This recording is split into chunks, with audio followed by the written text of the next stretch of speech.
Shalom, selamat pagi anak-anak. Kali ini kita akan melanjutkan pada pertemuan sebelumnya. Kita sudah belajar pantun. Kali ini kita akan lanjutkan lagi belajar pantun.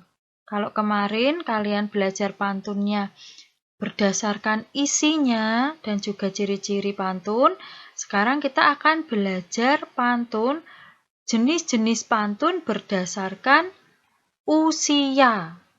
Kemudian kita juga akan belajar tentang perbedaan dari pantun dan syair. Nah, masih ingat anak-anak apa yang dimaksud dengan pantun? Ya, pantun merupakan salah satu karya sastra Indonesia lama. Pada awalnya karya sastra ini berupa lisan, namun sekarang banyak juga dijumpai pantun yang tertulis. Sedangkan ciri-cirinya apa? Masih ingat? Ya, ciri-ciri pantun yang pertama, satu bait terdiri dari 4 baris. Satu baris terdiri dari 8 sampai 12 suku kata. Kemudian bersaja AB-AB. Kemudian baris pertama dan kedua merupakan sampiran. Sedangkan baris ketiga dan keempat merupakan isi. Nah, di sini ada jenis pantun berdasarkan usia. Jenis pantun berdasarkan usia, ada pantun kanak-kanak, pantun muda, dan pantun tua. Pantun kanak-kanak berisi pengalaman hidup masa kanak-kanak, misalnya keceriaan atau kesedihan seorang anak. Sedangkan pantun muda mengisahkan kehidupan masa muda, biasanya berkaitan dengan asmara dan kasih sayang. Pantun tua berisi nasihat atau pesan dari orang tua kepada anak. Nah, berikutnya ada contoh dari pantun berdasarkan usianya. Yang pertama ada pantun kanak-kanak. Contohnya, burung merpati, burung dara, terbang tinggi jauh menjulang. Hati ini amat gembira, sebentar lagi ibu pulang. Nah, ini mengisahkan seorang anak yang sangat senang karena ibunya akan pulang. Kemudian yang kedua ada pantun muda, contohnya di sini. Hujan turun rintik-rintik, ada gubuk di dekat jalan. Wahai baju merah berwajah cantik, bolehkah aku berkenalan?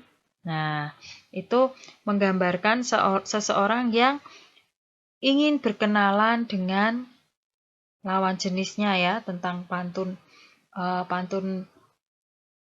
muda mengisahkan tentang perkenalan ya. Berikutnya ada pantun tua.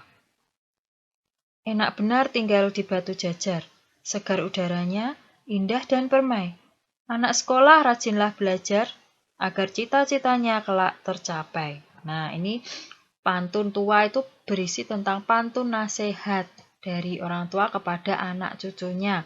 Contohnya di sini ini isinya tentang memberikan nasihat kepada anak-anak sekolah supaya rajin belajar sehingga nanti cita-cita yang diinginkan tercapai, seperti itu. Nah, selanjutnya kita akan belajar tentang makna dan amanat dari pantun. Isi atau makna pantun adalah tujuan dari dibuatnya pantun. Makna pantun dapat kita pahami dari setiap kata yang menyusun baris ketiga dan keempat dari suatu pantun. Sedangkan amanat pantun adalah pesan atau nasihat yang disampaikan melalui pantun. Hal yang diperhatikan untuk menentukan amanat pantun di sini, yang pertama memahami dulu isi dari pantun dengan baik. Kemudian membaca baris isi pantun dengan seksama untuk memahami dan mengetahui isi dari pantun tadi. Kemudian menentukan pesan atau amanat sesuai dari isi pantun. Nah, membuatnya pesan atau amanat ini berdasarkan bahasa dari kalian sendiri, tetapi juga harus sesuai dengan isi dari pantun. Contohnya di sini, yuk coba baca contoh pantun berikut ini. Kalau ada kembang yang baru, Bunga kenanga dikupas jangan. Kalau ada sahabat baru, sahabat lama ditinggalkan jangan. Ingat ya, ini pantun yang kemarin ya anak-anak ya. Nah, di sini isi dari pantun di atas apa? Isinya adalah kalau kita mempunyai sahabat baru, sahabat lama jangan ditinggalkan.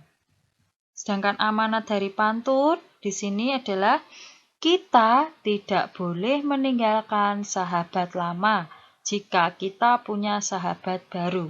Nah, dari pantun ini isinya kalau ada sahabat baru, sahabat lama ditinggal jangan. Dari pantun ini disampaikan bahwa jika kita mempunyai sahabat yang baru, kita tidak boleh meninggalkan sahabat yang lama. Seperti itu ya anak-anak. Bisa ya untuk menentukan isi dan amanat dari pantun. Nah, berikutnya, membuat pantun. Bagaimana ya cara membuat pantun? Nah, langkah-langkah dari membuat pantun. Yang pertama, harus menentukan dulu tema pantun yang akan dibuat. Setelah menentukan tema, menentukan jenis pantun yang akan dibuat. Baik itu mungkin pantun nasihat, pantun tua, pantun teka-teki, atau pantun yang lain juga boleh. Menentukan jenisnya, jenis pantun berdasarkan usia atau berdasarkan isinya, ya. Ada macam-macam tadi jenis pantun. Kemudian membuat baris dari isi pantun dulu. Nah, anak-anak kalau membuat pantun itu membuat isinya dulu. Setelah membuat isi, baru kita membuat sampiran dari pantun. Nah, ingat ya anak-anak, pastikan pada setiap baris itu memiliki sajak atau rima yang sama. Dan setiap baris memiliki 8-12 suku kata.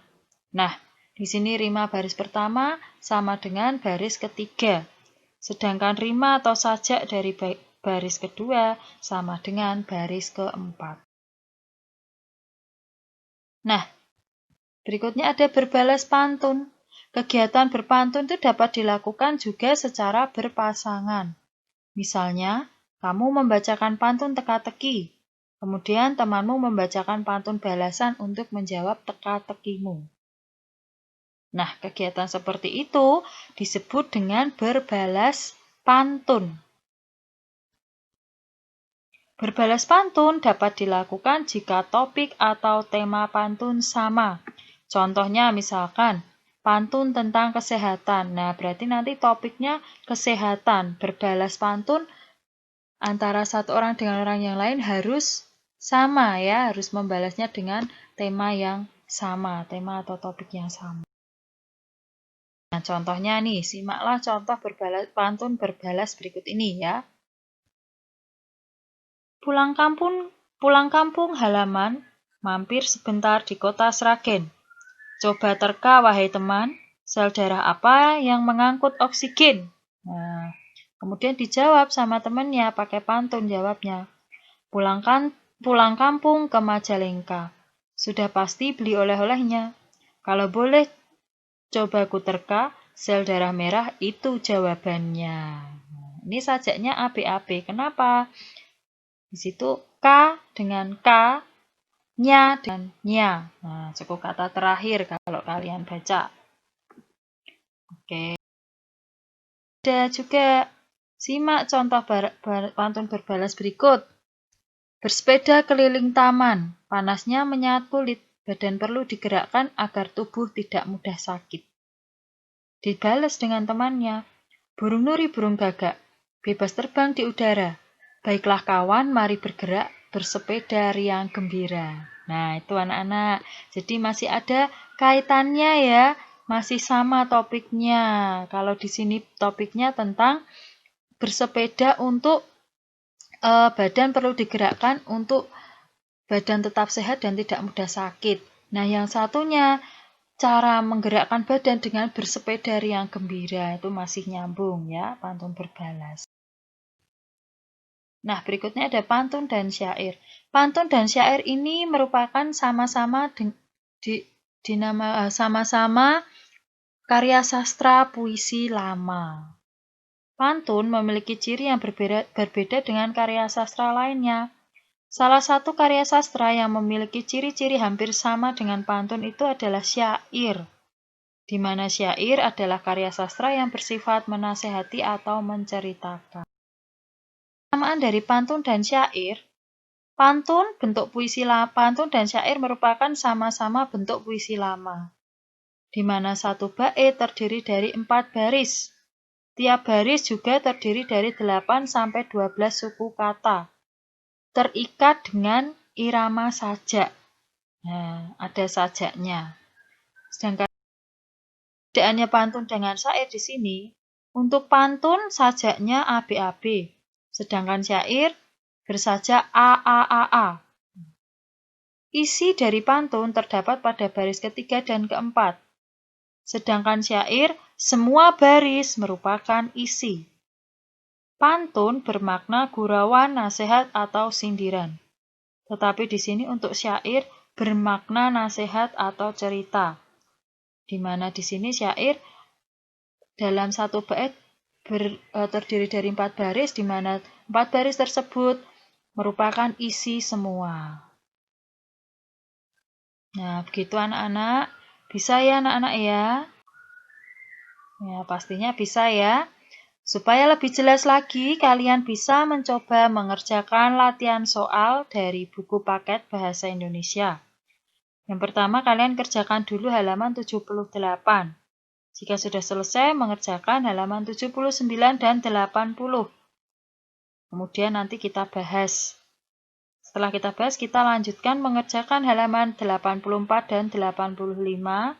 Setelah selesai, baru dibahas. Soal bisa dikerjakan di buku paket ya anak-anak. Jika ada kesulitan, boleh bertanya. Anak-anak, tetap semangat ya anak-anak. Jangan lupa tetap jaga kesehatan, rajin cuci tangan. Jangan lupa pakai masker jika pergi keluar rumah. Tetap semangat belajar, Tuhan Yesus memberkati.